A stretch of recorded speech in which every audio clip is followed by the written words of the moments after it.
C'est bon. Bouge pas.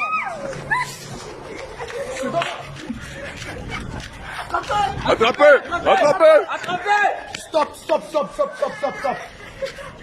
Stop. Bon, bonsoir tout le monde. C'est le staff de Dieu. Hein? La scène qui vient se passer, c'est un montage. C'est un montage parce que vous allez voir que ça se passe dans les grands rayons de surface, dans les grands carrefours. Mais c'est grave le pays. Hein? Le pays est dérangé. Mais vous allez remarquer que ceux qui font ça, hein, les gars, c'est nos enfants, c'est nos petits frères.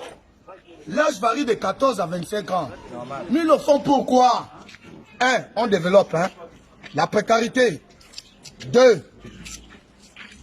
Le chômage. 3. Les créations des ateliers de formation. Le Covid-19 va encore venir étrangler. Bon, mais vous allez remarquer que cette génération qui varie de 14 ans à 25 ans, hein, beaucoup sont des récidivistes. Mais ils apprennent quoi? Il n'y a pas des ateliers de formation en prison. Hein. En fait, ils se perfectionnent encore plus dans leur détention, mais c'est le sur-glace. Vous partez, vous revenez. Tu rentres, tu sors. Bon, ce dernier-là, il fait comment? Et vous allez voir, hein, dans 100% de la population, la jeunesse, on dit le Gabon est sacré. Un sacré peut se comporter comme vous venez de faire là. Mais vous allez voir, hein, mais ces enfants-là ne voient pas hein, l'ampleur, la tracasserie qu'ils font à ces personnes-là.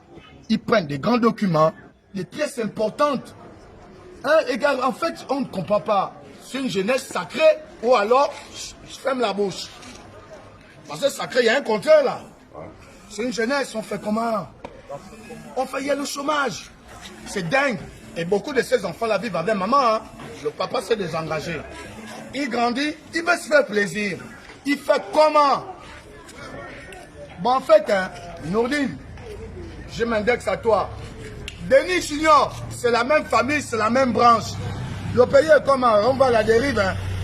La jeunesse vit la dépravation, la désorientation, on ne sait plus. La jeunesse est gaspillée. C'est gaspillé. On fait comment? Mais on vit mal là. Et gars, trouver une solution. Bien, ça c'est le premier paramètre. Hein. Le deuxième volet, hein, c'est encore plus grave.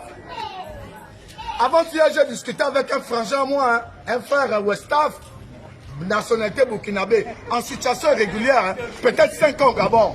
Pour un malentendu d'un débat, je lui dis que mais toi tu discutes, tu n'as même pas la paparazzi sur toi, tu n'as pas de carte. Il me dit Alino, tu as quoi? Je l'ai flashé, mon récépissé, pas haut.